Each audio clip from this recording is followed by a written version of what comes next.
What can you do in 15 minutes? Empty the washing machine and hang up your fresh laundry? Read a couple of chapters of your favourite book? Watch half an episode of How I Met Your Mother? Well, creepy local authority bureaucrats would like to see your entire existence boiled down to the duration of a quarter of an hour, with the arrival of so-called 15-minute cities.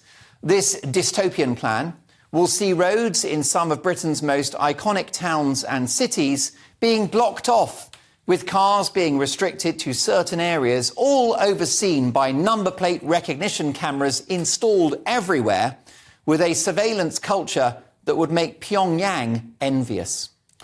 In some places, your car would have an allowance to drive on certain streets for a fixed number of days in the year.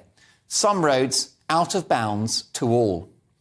Many consider this idea laudable. 15-minute cities make everything walkable. You can go by foot to grab a coffee, do your grocery shopping, have a pint. And if you don't fancy walking, everything you need is just a 5-minute bicycle ride away. Lovely.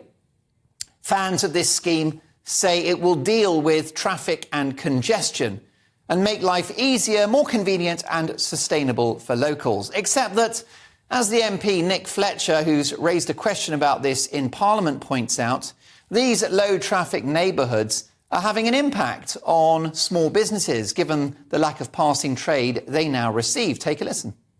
Will the leader please set aside some time in this House for a debate on the international socialist concept of so-called 15-minute cities and 20-minute neighbourhoods? Ultra-low emission zones in their present form do untold economic damage to any city. However, the second step after these zones will take away personal freedoms as well. Sheffield is already on this journey, and I do not want Doncaster, which is also a Labour-run socialist council, to do the same. Low emission zones cost the taxpayer money, simple as. However, 15-minute cities will cost us our personal freedom, and that cannot be right.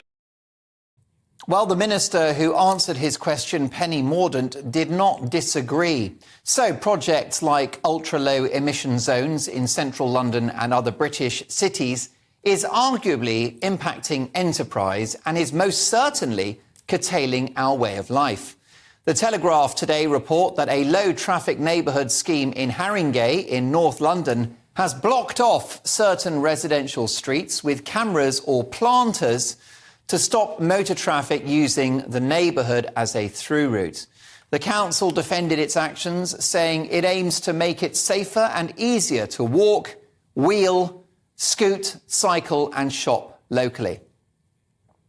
6 months on, however, and the paper reports that 3/4 of traders on one Haringey street in particular are thinking of leaving in the next 18 months, and 3 have already shut up shop. One of them is My Little Home Emporium, a once bustling vintage furniture shop that now stands shuttered and derelict, with low-traffic neighbourhood planters blocking the road next to it. Now, some people characterise these 15-minute cities as an effective climate lockdown. Now, I think that's strong language and potentially misleading. I'm not sure that's what they are. Clean air looks to be a big motivating factor, and who doesn't want that? But it's clear that this policy, which local authorities argue will also help get carbon emissions down, is an unprecedented assault on how we go about living our lives, allowing the state to control your movements by car. It genuinely feels like a policy that would happen in mainland China, not Sheffield, Canterbury, Bristol, or that great seat of Western Enlightenment, Oxford. How shameful that any of this should happen in Britain, the home of liberal democracy, the home of free speech, the home of individual self-determination. People aren't stupid. Most people don't use cars unnecessarily. They get behind the wheel when they need to get somewhere, perhaps taking others with them, dropping the kids off to school, or a builder with colleagues in the back, or taking tools to a job.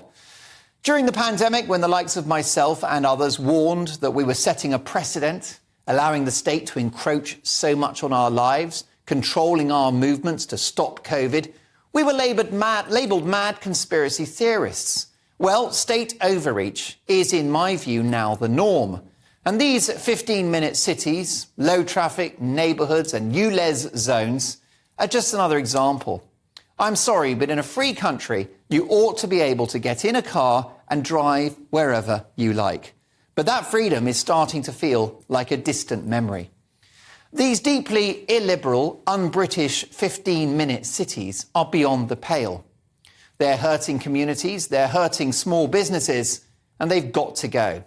It took me less than 15 minutes to realise they're a terrible idea.